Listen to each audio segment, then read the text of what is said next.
Hello, hello, and welcome to the PvA Nightly Rundown. I'm your host, Luke Croft, and this is my brand new background, boys and girls.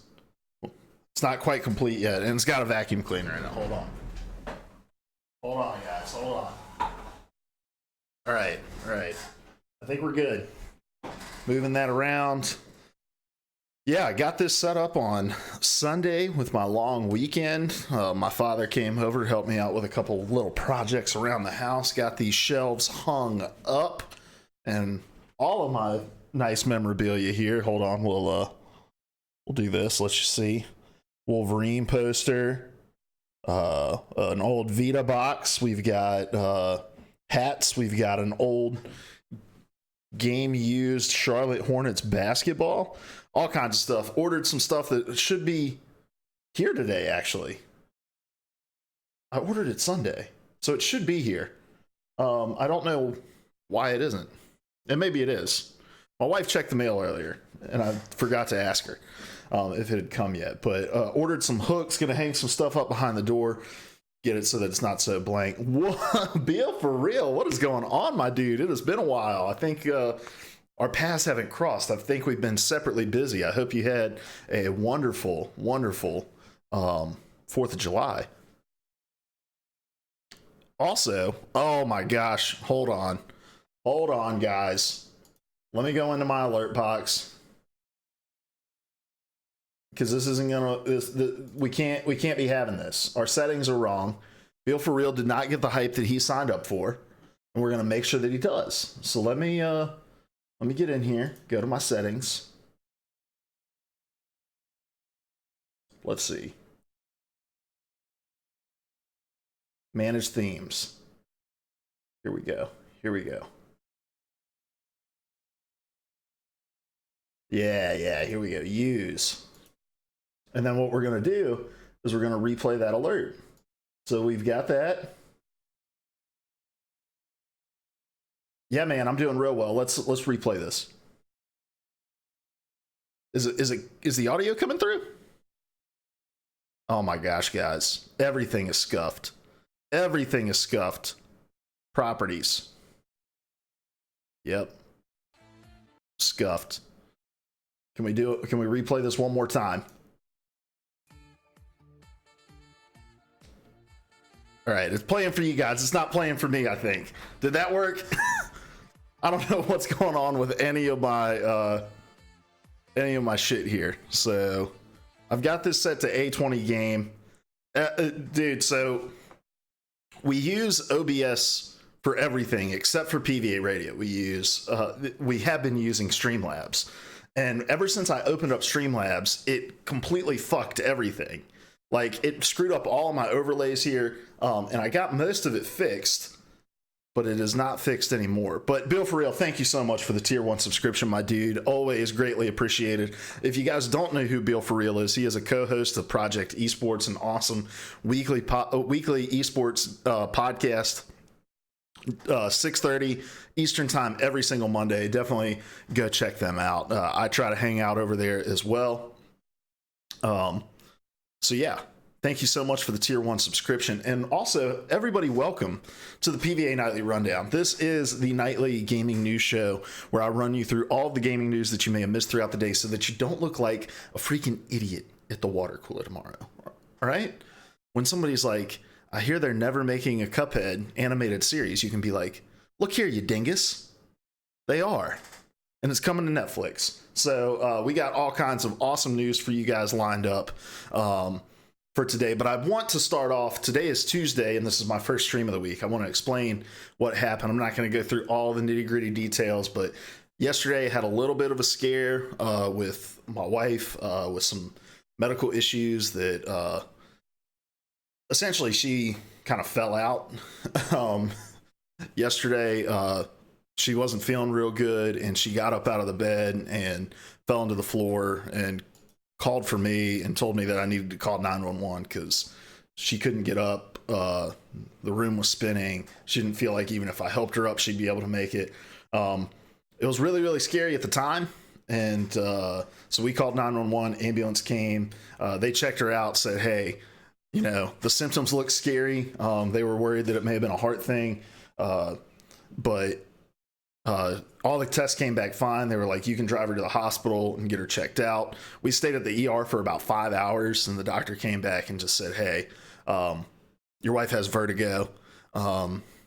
This was like a pretty severe episode of it, and we're going to give you some medicine, send you home. She should be fine. She's feeling a lot better today. Got up, did some schoolwork, and has been up and about the house. So yeah, everything's good, but yesterday we wanted to make sure everything was good, so did not get back in time to do the show. And even if I had, I think the craziness of the day, we probably would have ended up canceling anyway. But we're back today. She's good. I appreciate thoughts, prayers for her, certainly, and I always want to be kind of transparent up front with you about why things aren't happening. So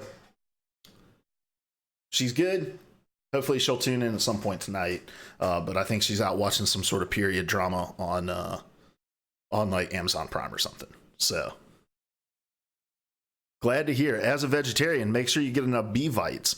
Well, good advice, Mad Brock. Lauren has not been eating vegetarian, but we could probably have more B vitamins in our lives regardless. Also, I'm gonna try to get this audio shit figured out here for some reason. Let's see. Because I really want to hear desktop audio, Astro A20 games, monitoring A20 games, got it, settings, advanced audio properties. There we go. This is the problem. This is the problem, I think.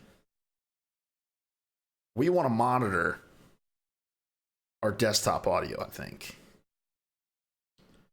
But it won't let me select it. There we go. And then I want to close this. And now let me try to roll this again. And it still doesn't work. Scuffed. Just scuffed. Is my computer muted? That sounds like something I would do. Everything's just broken, guys, and I apologize. But all right, well let's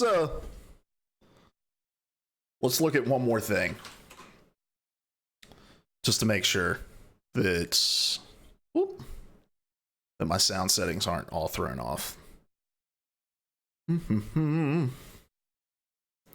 Advanced options. We want everything coming out of Astro 2 A20.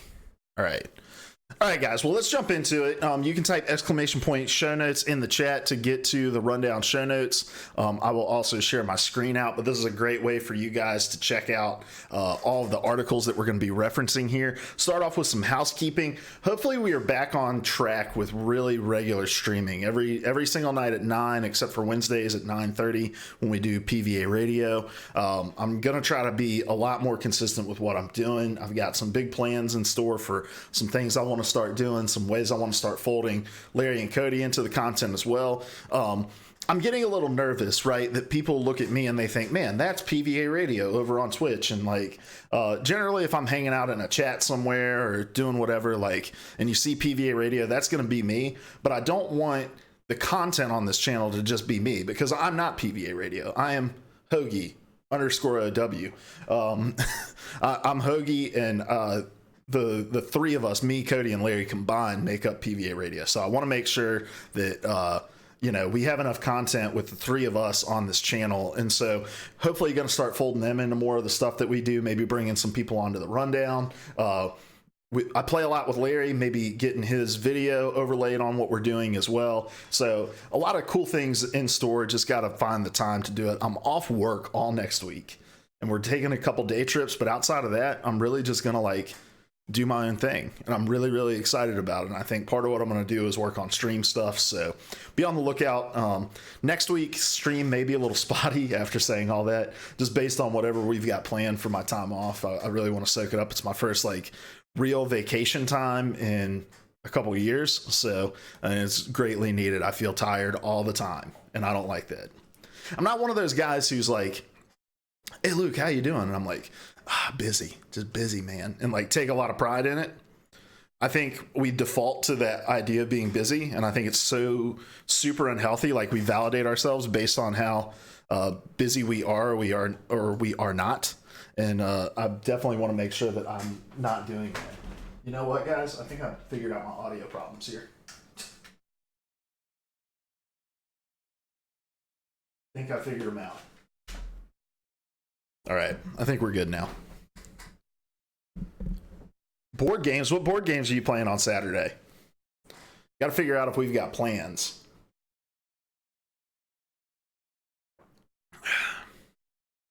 Because that sounds fun. If you guys still play at the bakery, is that where you guys are doing it? Let me know.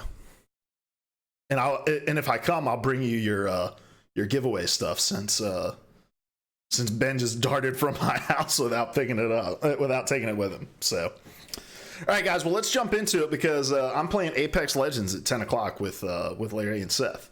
So, bring 2 bagfuls. Yep, 12:30 to around 5 or 6. Sweet. Let me check with Lauren to see what we've got on. I don't know if I'll be able to come around for the whole thing, but I'll definitely try to come around for some of it if we don't have plans. All right, guys. Let's jump into it. With the releases of today, again, we always pull this from Kotaku. They do such a great job of curating games that are releasing, and so here we go. Also, I fixed all the... I thought I fixed all the overlay stuff. Why the hell is this here? I had fixed all of this. We'll call that good enough. For now.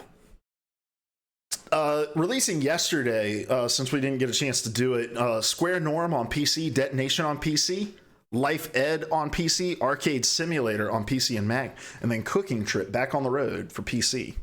And then releasing today, Bear With Me, the complete collection. What is Bear With Me? PS4, Xbox One, Switch, and PC. They Are Billions coming out on PS4. Umihara Kawase Fresh on Switch. Senran Kagura Peach Ball on Switch. Kaeka, a puzzle adventure on PC. Me trying to pronounce these is probably the highlight of the show for some people, because I feel ridiculous. I know this next word because I worked in a church for years. Sinners on PC. Adventures of Isabel Fine. Murder on Rails on PC. Master of the Forbidden Sea on PC. Old War II.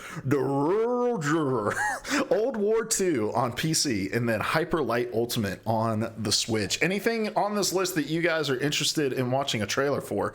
Because I definitely want to try to check and make sure my computer audio is working, as well as I want to figure out why the piston in this chair is not working. I bought this piece of shit chair. I talk so much good stuff about this chair that I bought from Ace Thrones. You can't see the logo because I'm huge. Ace Thrones. I talked all about how awesome this chair was, and then like 3 days after I went all this spiel about it's so comfortable, blah blah blah, the piston started just... Hold on, we'll just do it. Just watch as I slowly descend throughout the remainder of this show.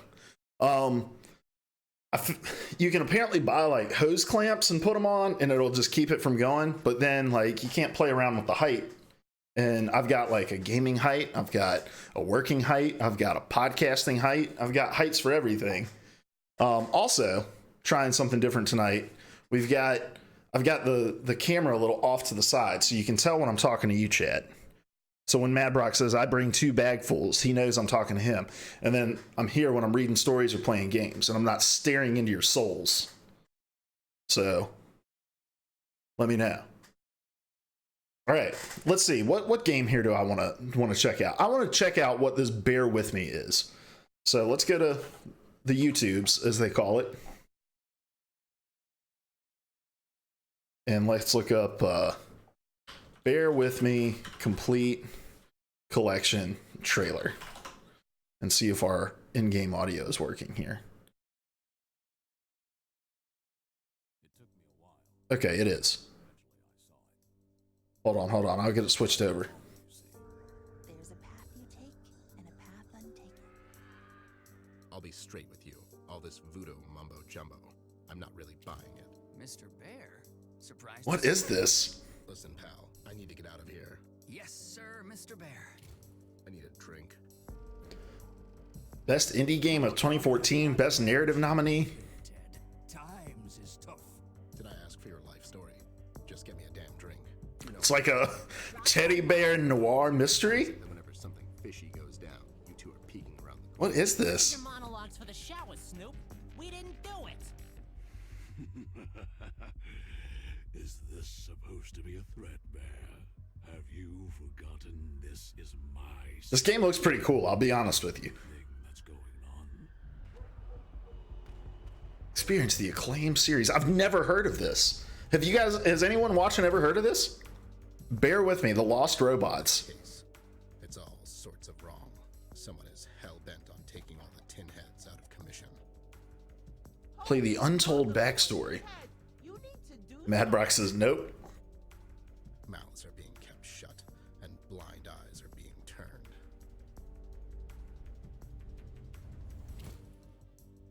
Stay away from the windows and shoot it in. This looks like a maybe on Switch for me.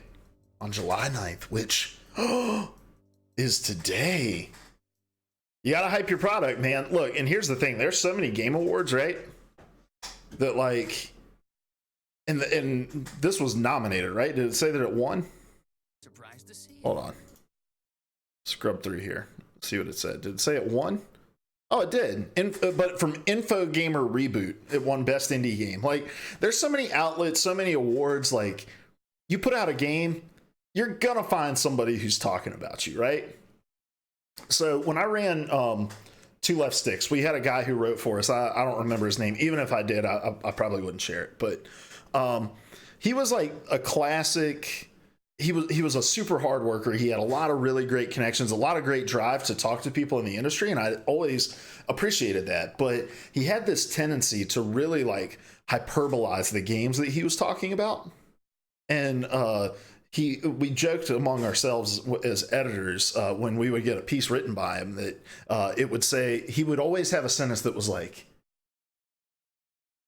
it would always be like, you've always heard it said that something something, but this is here to turn it on its head.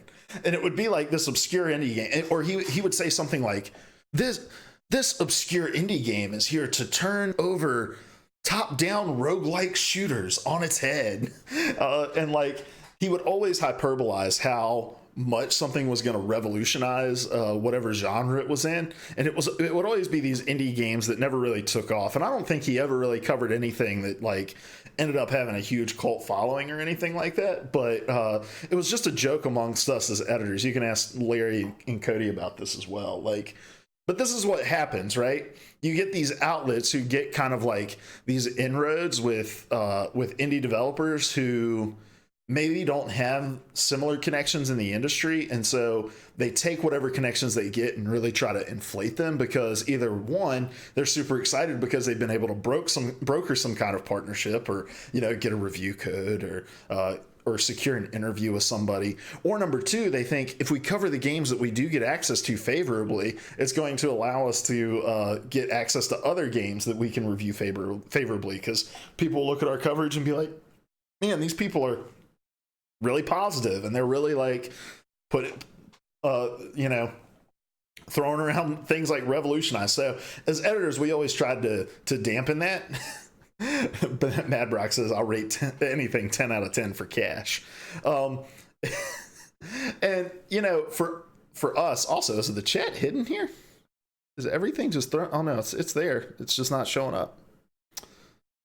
Anyway, like, I think it's just like a young man's mistake when they're covering these things, because they just get excited about it, I remember some of the first games I got like early access to, and you want to like them, and a lot of times your very first games you get access to are these smaller titles that may not live up to everything that you're hoping that they're going to be, but you just like, you feel excited because, man, it's the first time I've gotten it. I'm not saying that's what happens with Infogamer or Casual Connect or any of these places that are claiming great things about this game, but I take it with a grain of salt when I see these like smaller outlets. And I think it's easy to make these accolade trailers and highlight things, because you give enough people access to it, you're going to find people saying favorable things about you. But anyway, bear with me. I mean, I like noir, I like murder mysteries, and I guess I like bears in a cute art style. So who knows? Maybe. How much is this? Bear with me. Okay, let's go to Steam. It is currently, well, this says it's releasing on July 31st, which is not true. Bear with me. PS4.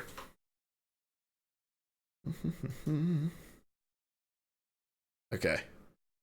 Their website is terrible. In that I don't think they own bearwithmegame.com. $14.99 for all 4 episodes. It's a low entry point. Also, I don't think my chair's going down. Maybe wrong though. So we can raise this camera up just a smidge so that you can see more of Wolverine's package, I guess. Nah, that's his bicep. All right, guys, let's move on. Let's jump into the news. I want to start with some weird G2A news. So if you guys don't know what G2A is, G2A is an online digital gaming marketplace where people resell game codes that either they haven't used, they may have acquired in a bundle, or maybe they've acquired like early access codes from pre-ordering a game or something like that. And G2A is often shrouded in controversy because what they do is pretty gray, and to the point where a lot of it is unethical. And then this story comes out. So this is from Sharif Syed over at VG247. It says G2A has admitted that one of its employees solicited undisclosed favorable coverage of its marketplace from some in the media. Following a bit of resurgence of the anti-G2A sentiment amongst indie developers in G2A's attempt to assuage concerns by dismissing most and promising to involve third-party auditing of its store to prove legitimacy, G2A is facing yet another scandal. Indie Games Plus writer Thomas Faust shared an email on Twitter they had received asking the site to run a pre-written, quote, unbiased, unquote, article about how, quote, selling stolen keys on gaming marketplaces is pretty much impossible, end quote. The key point here is that the sender requested this to be done without disclosing the fact that it'd be a paid promotion. Advertorials are not uncommon on media websites, but only reputable outlets will disclose. Only reputable outlets will disclose and clearly highlight to readers they're looking at paid and sponsored content. Asking outlets to hide that crucial fact is not only disingenuous and shady, it violates advertisement rules in most countries. Unsurprisingly, G2A admitted that the email is in fact real and was sent to 10 outlets. However, the company was quick to distance itself from an unnamed employee who sent out this email without authorization. All right, guys, this story is fucking wild. All right, so let's just jump into this email here. So this is from Thomas Faust on Twitter. Pull this up. I'm just going to read this email to you guys. Now, look, I've worked in gaming media. I've worked in marketing. I have worked in content marketing. And I've never seen a legitimate email from a legitimate place like this. You'll get these emails all the time from like third-party offshore, like Indian, like those black hat SEOs, like, hey, we'll buy you 50,000 backlinks or whatever. But I've never seen a legit email like this. This is insane. It says, my name is Adrian, and I represent a global digital marketplace called G2A.com. Our company is one of the biggest and most popular trading platforms in the world. It is a place where buyers and sellers of games and other digital and physical goods meet to make transactions. I'm contacting you because I think your website matches our interests perfectly, and we would like to find out more about publishing and advertising opportunities that you can offer. At the moment, we are trying to improve our brand awareness and public image, especially among the indie and small game developers. Unfortunately, the majority of public does not understand either our business model or how we try to make sure our customers can safely purchase digital products. We want to make sure people understand we do everything we can to support gaming community and that we introduce every possible method to assure every side is satisfied. We have written an unbiased article about how selling stolen keys on gaming marketplaces is pretty much impossible, and we want to publish it on your website without being marked as sponsored or marked as associated with G2A. It is a transparent and just review of the problem of the stolen keys reselling. Below, I attach an excerpt of the article, and if you want the full article, just let me know. If you are interested in publishing the article, please provide me with the pricing and details about your options for such content publications. Guys, legit, I have never seen anything this bold and this asinine all at the same time in this space, right?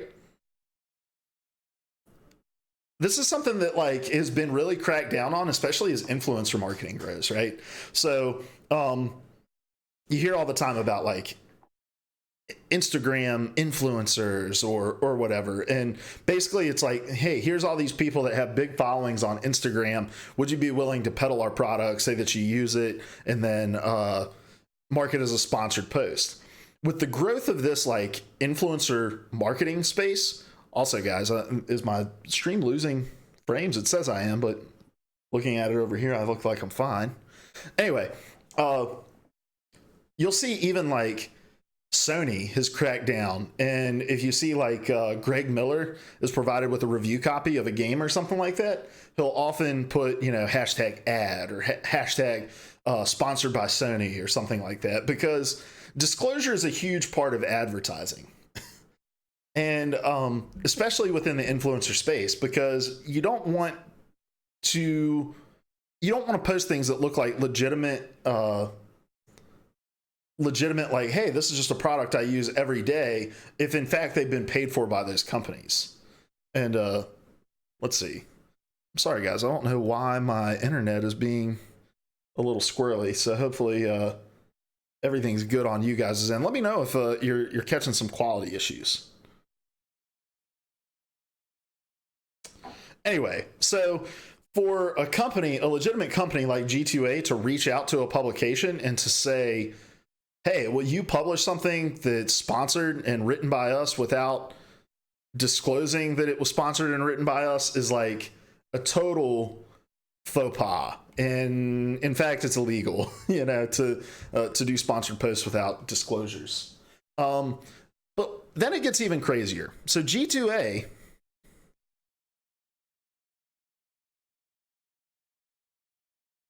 replies, and I wanted to make sure that this tweet didn't get deleted or rewritten. It says, these emails were sent by our employee without authorization, for which we apologize, to some indie games and the 9 parentheses exclamation point for some reason other media outlets he sent this proposal to. He will face strict consequences, as this is absolutely unacceptable. And then the first reply tweet that we can see here is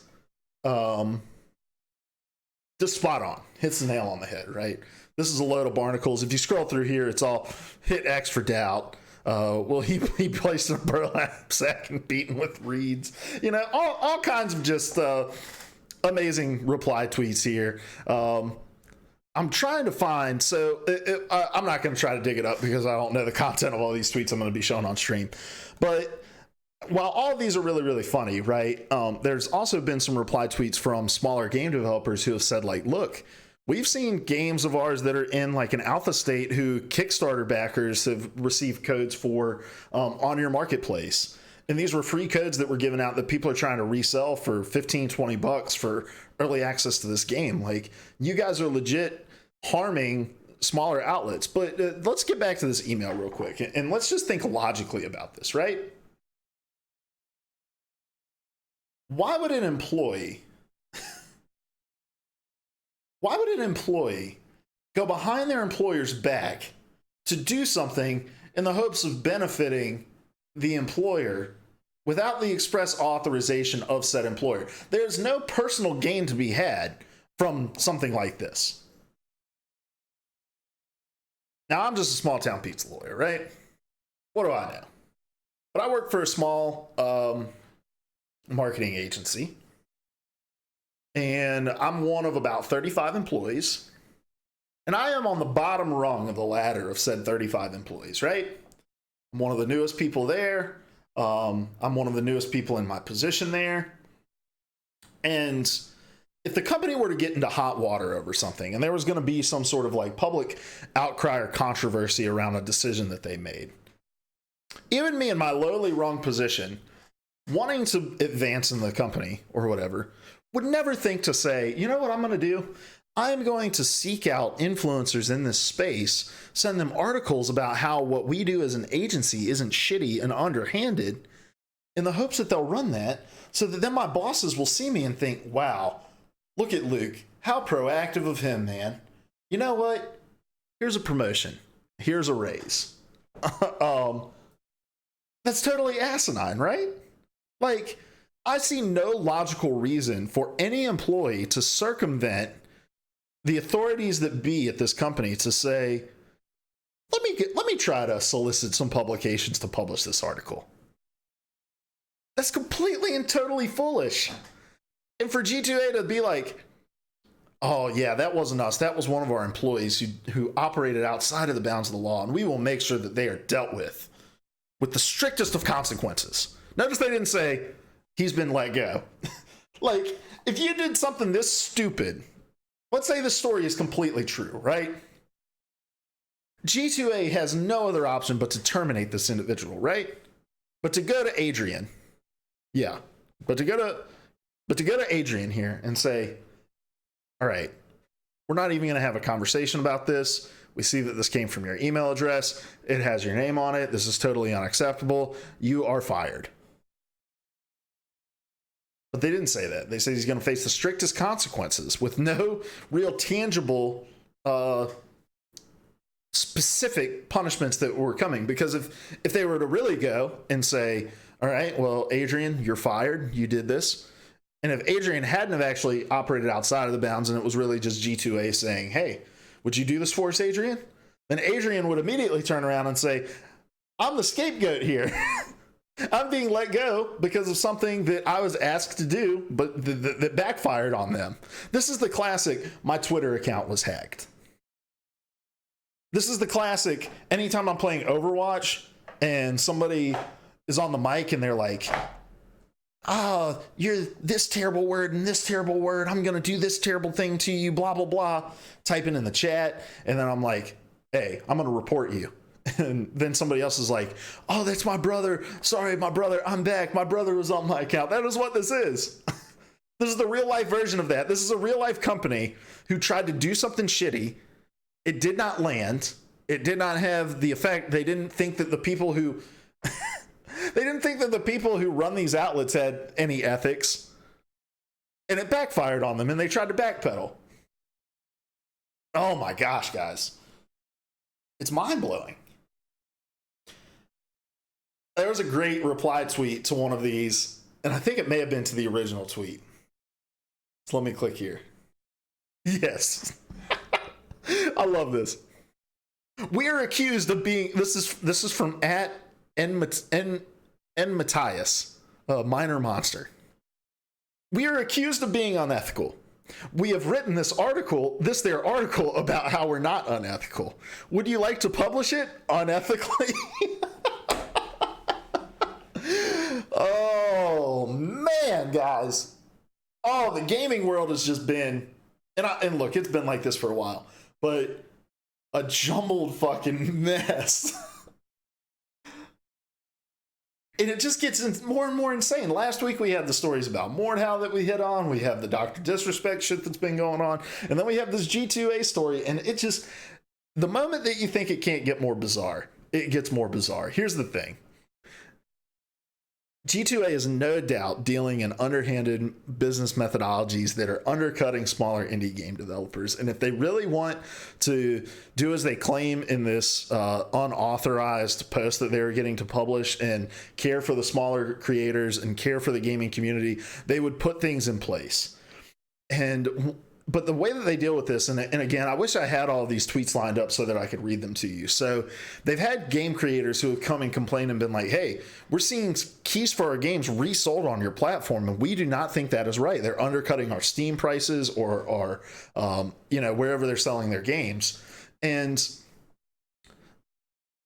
generally what G2A says is like, well, why don't you just sell your game directly on our platform? And the problem with that is, and this is what several of the different reply tweets said, is like, we do not want to put a legitimate copy of our game next to an illegitimate code for our game that's $5 cheaper. Because it legitimizes you as a platform to have creators legitimately selling their games on your platforms. I also read another interesting argument that was that small creators don't like putting their games in Humble Bundles or any of these other kind of digital bundles that you see online, because what ends up happening is these unused codes go to G2A where people try to make a couple bucks off of it. And so they don't want to give it the benefit to the people who are going to legitimately play it and, legitimately try to use those platforms, because there's such an overwhelming underground market for these things that people are taking these games and trying to resell them, and it's undercutting the money that they make. So if G2A really cares, they would change their business practices. They would become a more legitimate digital online marketplace, but they can't. They don't have the tools to compete with Steam, with Humble Bundle, with the Epic Game Store. And so they have to resort to these underhanded tactics, which makes them resort to these even more underhanded tactics. And so I don't know, this story is bizarre. G2A is completely in the wrong in this. There's no argument about it. I thought about maybe talking about this on PvA radio, but this is really just one of those non-stories because it's so completely like clear who is right and who is wrong in this. And it is this rogue employee who decided he was going to stick his neck out for his company because boy, that kind of company loyalty that everybody claims doesn't exist must run deep in this guy. Shit, guys. Woo. Fun stuff. Next story. There's a Cuphead animated series coming to Netflix. We got to roll. We got 20 minutes, guys. I apologize. I've got a 10 o'clock out to go play games with Larry and them, and obviously we're going to stream that, so stick around. This is from Charlie Hall over on Polygon. It says Cuphead, the notoriously difficult side scroller based on classic cartoons. Adrian's probably not even a real person. You're right, Mad Brock.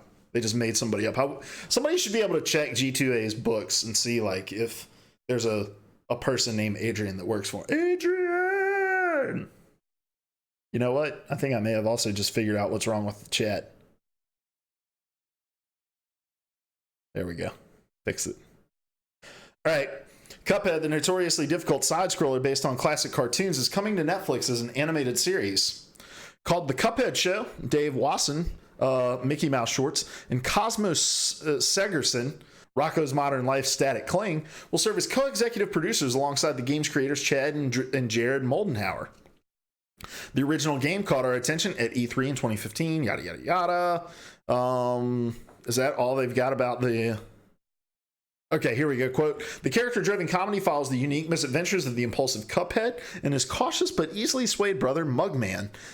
Through their many misadventures across their surreal home of the Inkwell Isles, they've always gotten one another's backs, end quote. That's from the official press release. So, not a ton to say about this story. It's really cool. Cuphead's art style is one of the most unique. I wonder if some of this,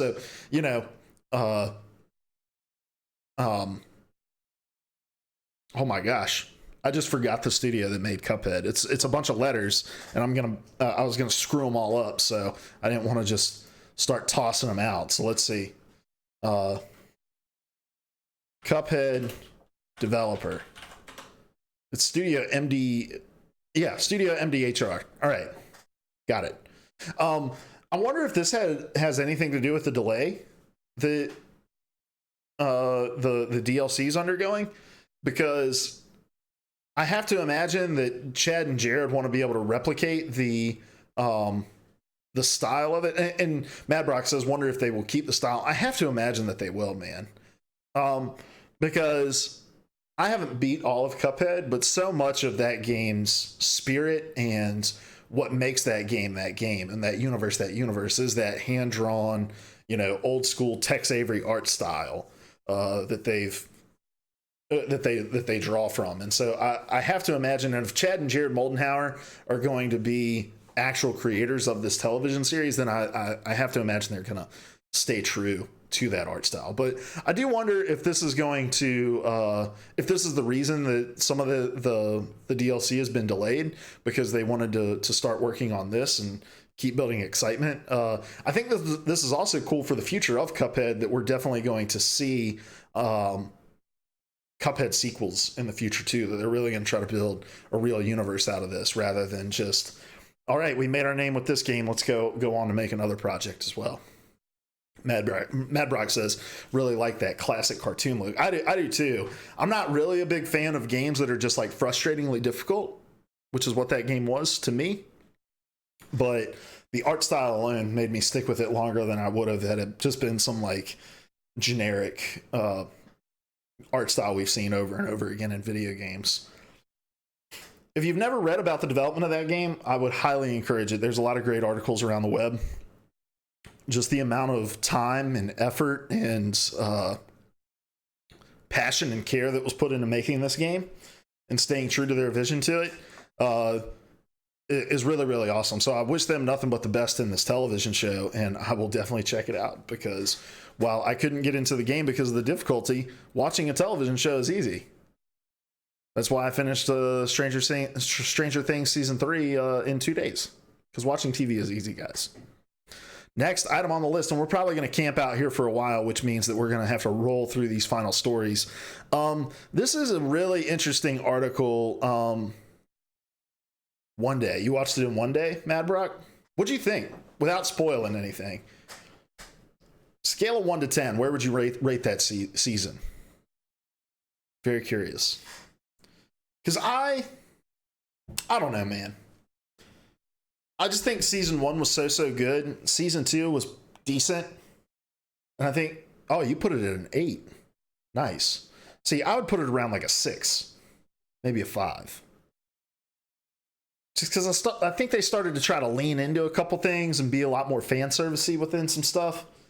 And I think that they also really deprived us of maybe I put you on the spot.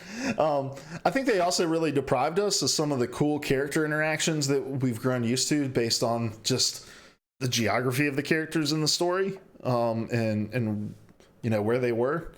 And so, yeah, I don't know. I was left a little disappointed by it and interested to see where they go. I'm not going to say anymore. Maybe we'll do a whole like spoiler thing in a couple months, or like a month or so. Give people time to watch it all. I don't want to be that guy. Next story.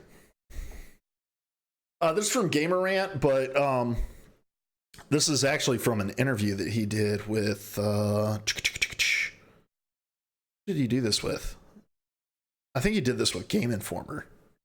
Did they not credit where this story's from? Oh, from Games Radar, sorry. So let's see if we can go over here.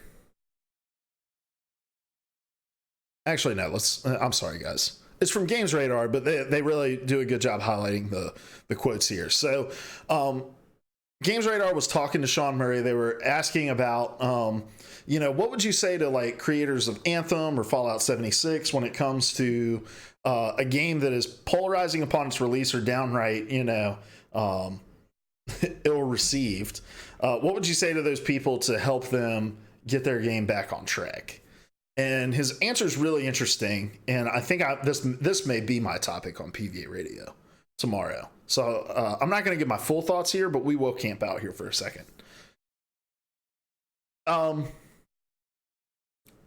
sorry, he wasn't with Games Radar. He was speaking at a conference. I'm an idiot.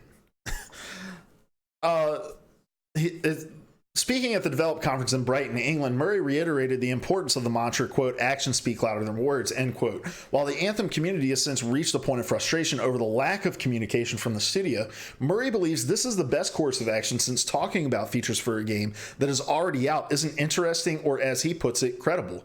Instead, developers keep their heads down and focus on the hard work to get the game where it needs to be, rather than getting distracted with what the community is saying or trying to save face. And this is a quote.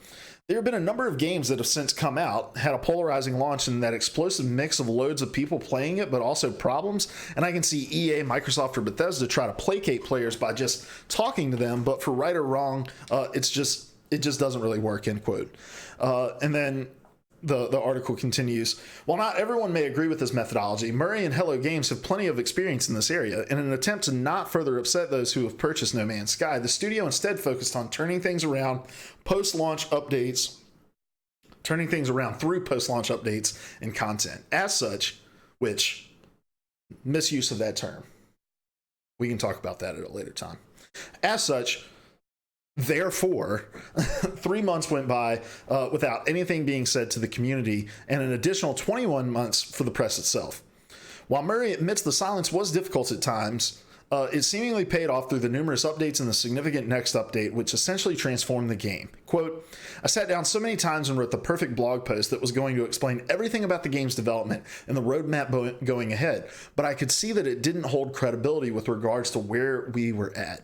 So essentially, what Sean Murray is saying is, he says, if you release a game and it is in this like polarizing state, or if it is, ill received, like Fallout 76 or like Anthem, the best thing is to just shut up, put your head down and work on it. And I think Mad Brock's reaching my point here. He says, well, the bigger companies have people who can talk to the public while devs work. And that is essentially the big difference here. But I also think that he's completely wrong in his first assessment. I think that what they did has panned out. I think it took incredibly long, but I think they also lost the faith of some individuals who don't like giving their money to people who seem to run and hide from the criticism, which was the boat that I was in. I have never once requested a refund for a game. Ever.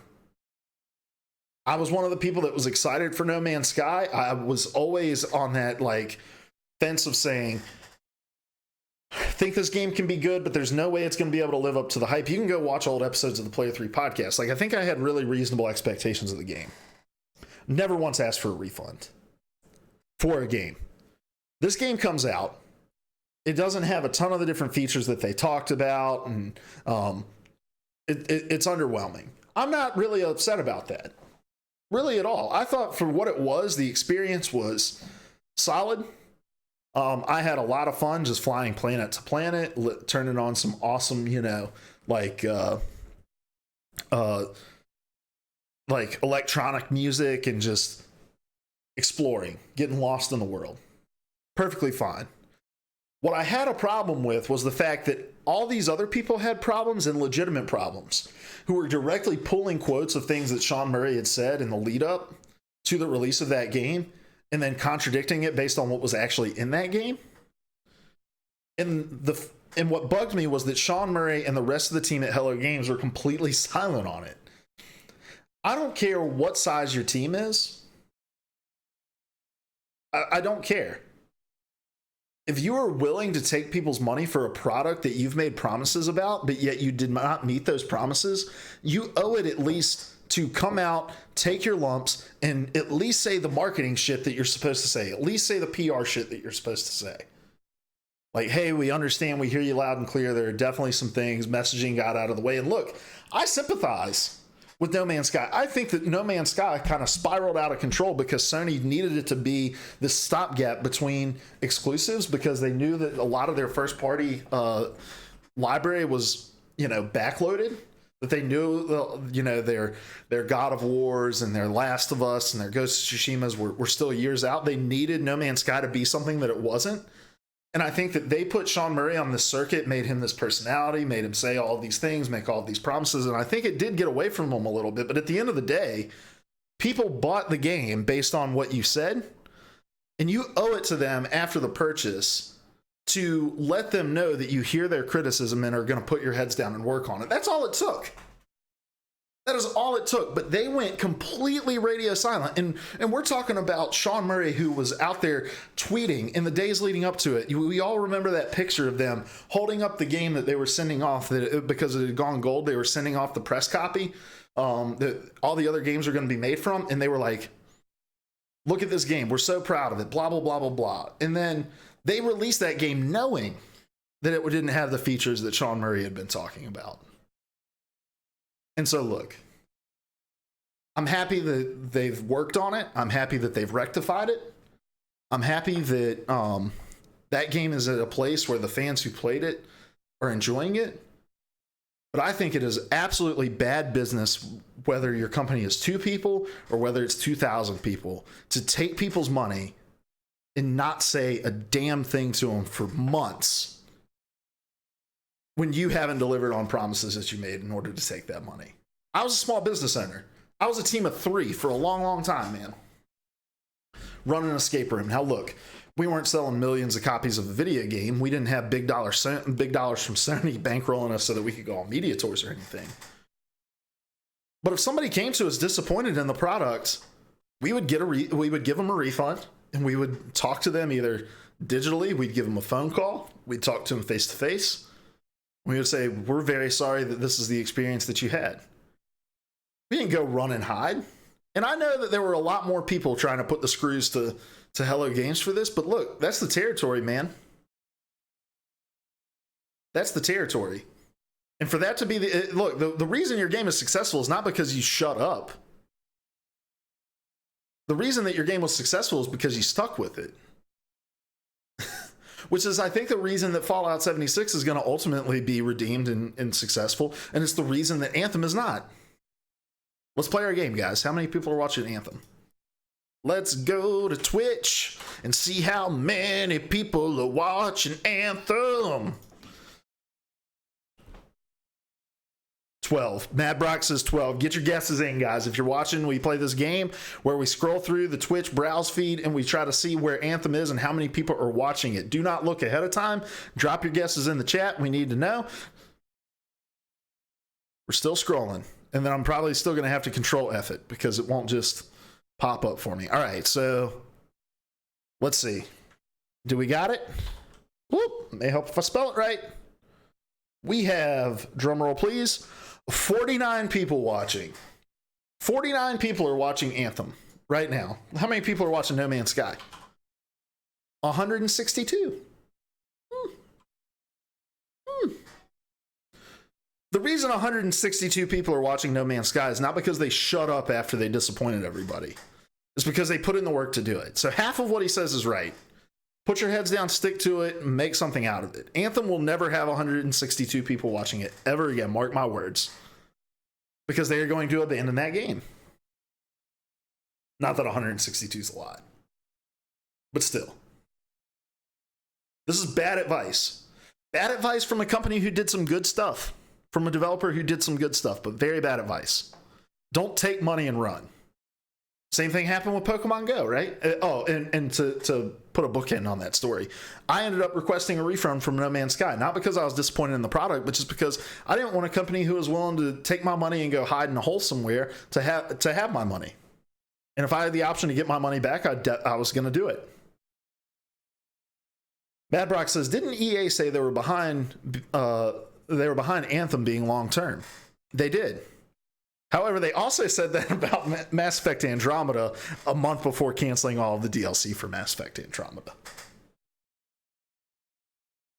They dug a hole that I don't think they can get out of. They tried to develop a bifurcated game that was going to appeal to both Destiny fans and Mass Effect fans, and classic BioWare.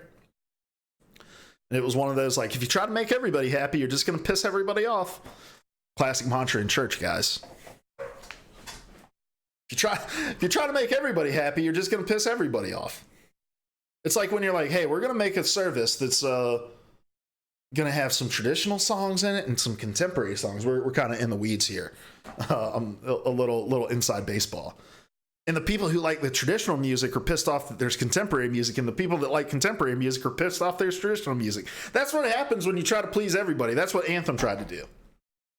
And I don't think they're going to recover from it because at the foundation is built on things that are going to piss people off. It's always going to have a little bit of what everybody wants, but not enough.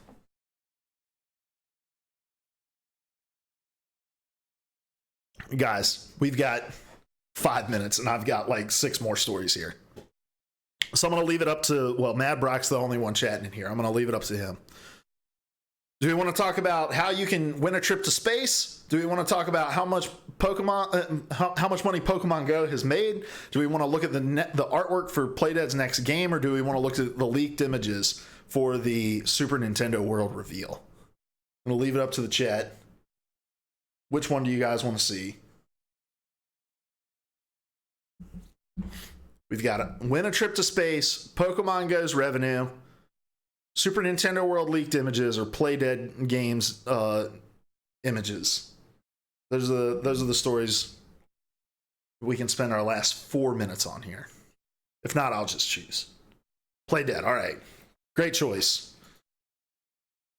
Playdead is awesome. Playdead is the maker of Limbo and Inside, 2 games that if you have not played them, you absolutely need to play. They're both like 2D side-scrolling puzzle platformers. I think Limbo has a lot more. They both have a lot of puzzle elements. I think the Limbo puzzle elements were a lot harder than Inside's, but both of the games are beautiful. They're really like just these kind of empty and dark and sad worlds. And they tell these just really convoluted and weird stories. Like Inside Story is so crazy and strange, and it's just lovable. But they posted about some job vacancies, and in those they also posted some images for their next game, and these images are just awesome. Oh, apparently the scroll feature scrolls through the images.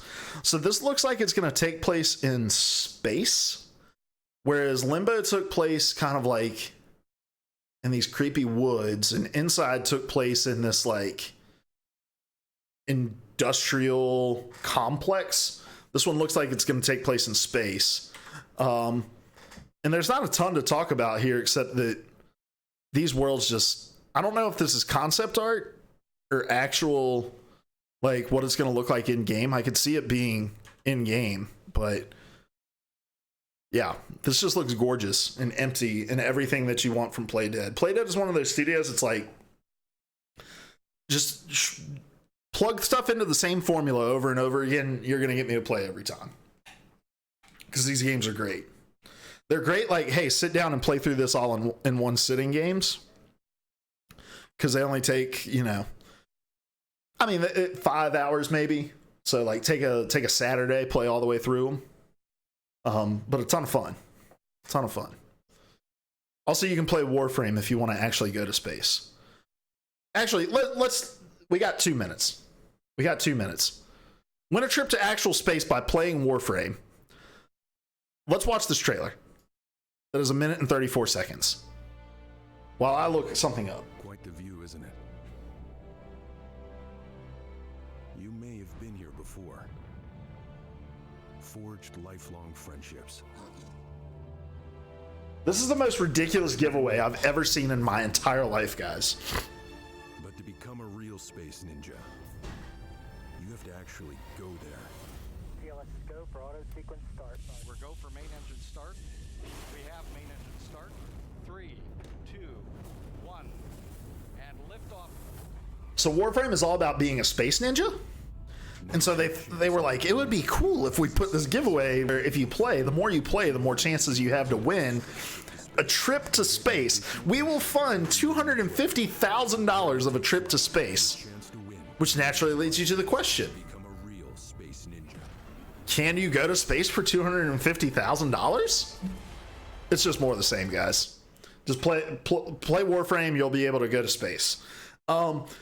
So this is from NBC News. It says, depending on where you're going, a ticket could set you back anywhere from $250,000 to tens of millions of dollars. If you're looking simply to cross the 62-mile-high Kármán line that marks the boundary between the upper atmosphere and outer space, Virgin Galactic says it will take you there for $250,000. All right, so let's again, I'm a small town pizza lawyer. I'm not a mathematician. Let's do the math real quick. A trip to space costs $250,000, right? Hold on. Let's do this right. If we're gonna do it, we're gonna do it right, right? Let's see. Where is Epic? There we go.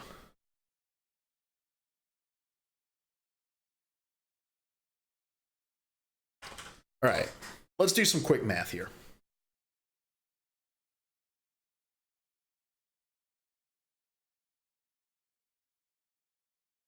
All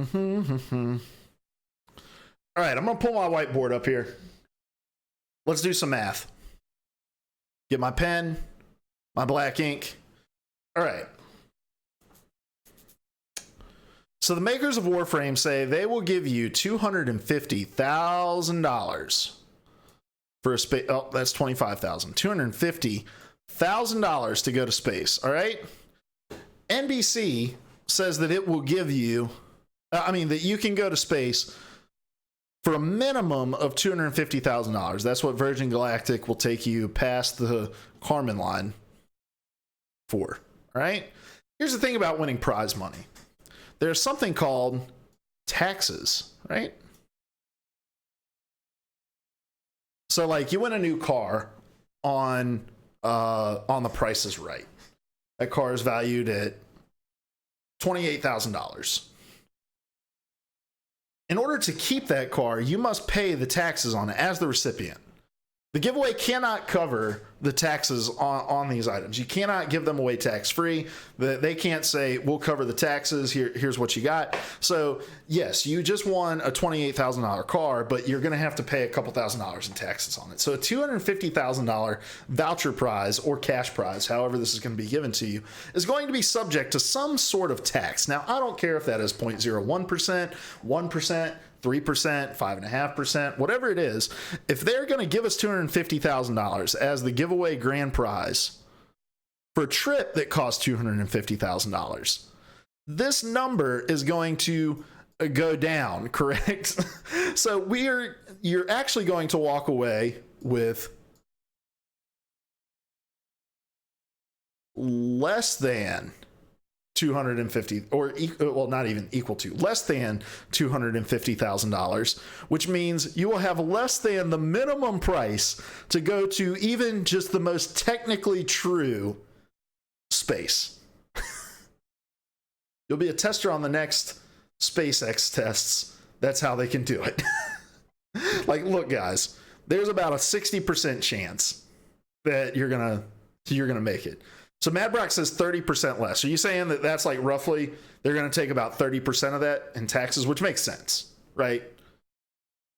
Like on a cash prize that big, they're going to take a sizable amount because it's the government. Also. So yeah, anyway, worst giveaway in the world because it's not even going to cover the bare minimum price to get you to the most technically correct definition of space. All right, guys, that's going to do it for the PvA Nightly Rundown. Stick around if you're hanging out with us over here on Twitch. We're going to be playing some Apex Legends, turn some song requests on, play with Larry and Seth. I'm going to wrap it up for the YouTube audience. We always appreciate you guys coming by. If you're watching, make sure you hit the subscribe button below. Leave a comment. What do you think is the dumbest gaming giveaway of all time? Is it this Warframe Go to Space giveaway? I would venture to say that it is. But this has been the PvA Nightly Rundown. We do this each and every weeknight at 9 p.m. Eastern Time over here on twitch.tv/PVA Radio, running you through all the gaming news that you may have missed throughout the day so that you don't look like a freaking idiot at the water cooler tomorrow when somebody's like, man, if only there was a video game that I could play where I could almost go to space. You could be like, you idiot, it's called Warframe. You can play it. Be a real-life space ninja. But yeah. Come hang out with us. You can chat along like Mad Brock does, like Bill For Real was doing earlier in the show. And if you can't, just keep watching us over on YouTube, and we appreciate you. We love you. Until next time, we love you. Goodbye.